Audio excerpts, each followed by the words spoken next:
ఈ రోజే డౌన్లోడ్ చేయండి. మీ ఫేవరెట్ షోస్ చూడండి. అలా జరిగిందా? అవునంటీ, ఇప్పుడది ప్రెసిడెంట్ కాదు, బెగ్గర్. ఓకే, బట్ అది ఎంతమందిని అడుక్కున్నా అంతమంది వేసినా ఆ చిల్లర సరిపోదు కదా.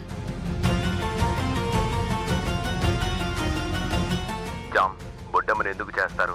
ప్రత్యేకత ఏంటి? బొడ్డమ్మ చాలా మహిమగలది చిట్టి. మా ఊళ్ళో బొడ్డమ్మని చేస్తే ఎన్నో మహిమలు చూపించిందంట.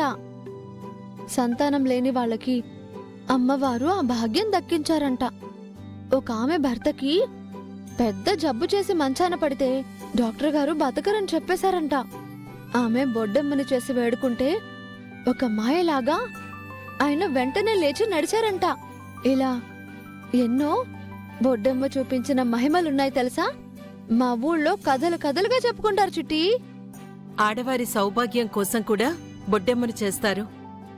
బొడ్డెమ్మను చేసిన ప్రతి ఇంట సుఖ సంతోషాలు వెల్లివిరుస్తాయి. కరువన్నదే లేకుండా ఆ ఇల్లు కళకళ్లాడుతుంది. ఓ ఇంట్రెస్టింగ్. మనము చేస్తున్నాం కదా, మన ఇంట్లోనూ అలాగే ఉంటుంది. ఉమ్.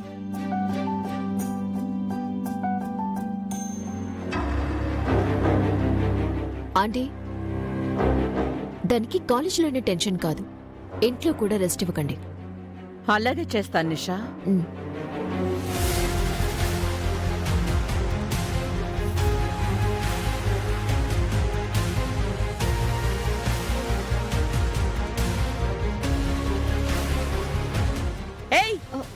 ఏం చేస్తున్నారు ఇక్కడ?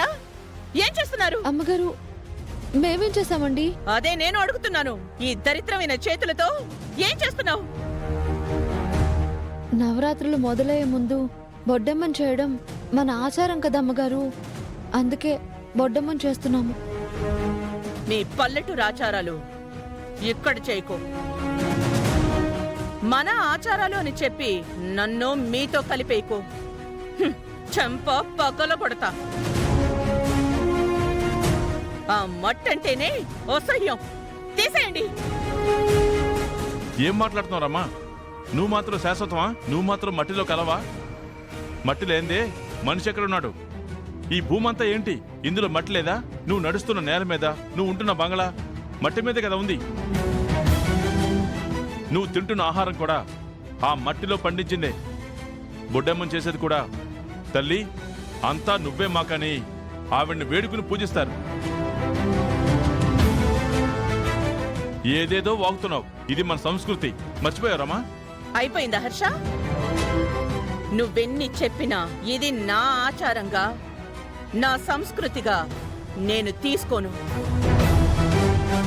ఏయ్, ముందు దరిద్రాన్ని గేట్ అవతల పారేవే, గేట్ అవతల పారేవే, గేట్ అవతల పారేవే.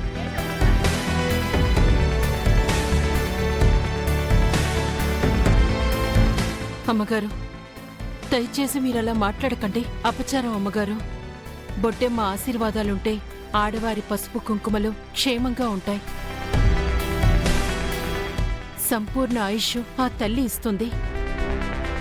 మీరలా మాట్లాడి బొడ్డెమ్మ అమ్మవారి కోపానికి గురి కాకండి. ఏయ్, ఏంటే నువ్వు నాకు చెప్తున్నావు? నువ్వు చెప్తే నేను వింటానా? ఆ మట్టి ముద్దని పారేమను.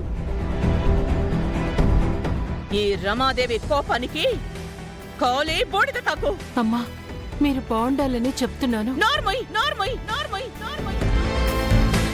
ఇంకొక్క మాట వచ్చిందంటే పళ్ళు రాలగొడతా.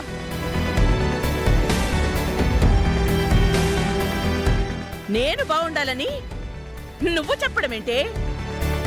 మీ బతుకులిలా బాగున్నాయంటే నేనుండబట్టే.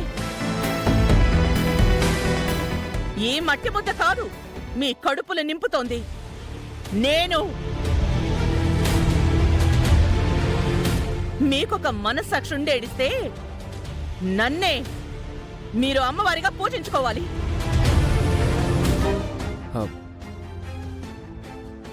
స్టాప్ ఇట్ రమ్మా. నేను లేనిది ఏమీ చెప్పలేదు హర్ష. వాళ్ళు కూడా కాందేం చేయట్లేదు రమ్మా. నీలాంటి వాళ్ళు మర్చిపోయిన సంస్కృతిని గుర్తు చేస్తున్నందుకు సంతోషించు. నా సంస్కృతే కాదని తలపోగర్ని నువ్వు చూపించుకో. ఆ తల్లిని హేళన చేయకు. మనకి మన కుటుంబానికి అది మంచిది కాదు. నా వల్లది కాదు హర్ష. నువ్వు ఈ విషయంలో పట్టుదల చూపిస్తున్నావని నాకు అర్థమవుతుంది రమ్మా. బావా ఇష్టం లేని విషయాన్ని కష్టంగా చేయించడం ఎందుకు ఆ? నచ్చింది చేయలేరు కదా వదిలే బావా.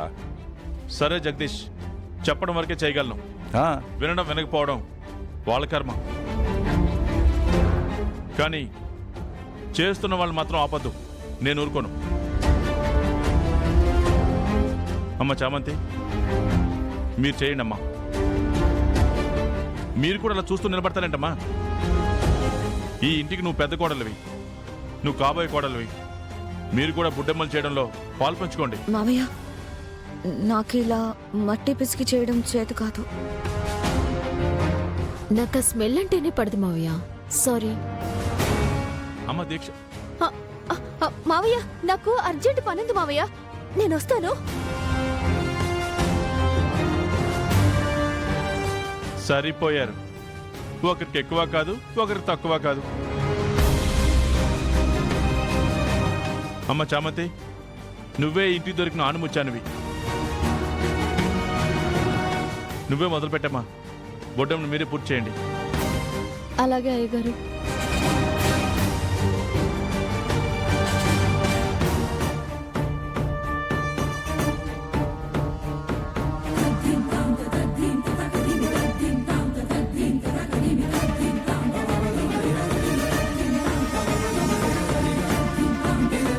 ఆంటీ, ఇది చేస్తుండటం వల్లే కదా మావయ్య దృష్టిలో మనం చీపయ్యో. మనం చేసినా కూడా మాయేమే గొప్పగా ఫీల్ అవ్వర్లే. ఆయనకి ఆ పనిదాన్ని పొగడ్డమే ఇష్టం. నువ్వు లైట్ తీసుకో.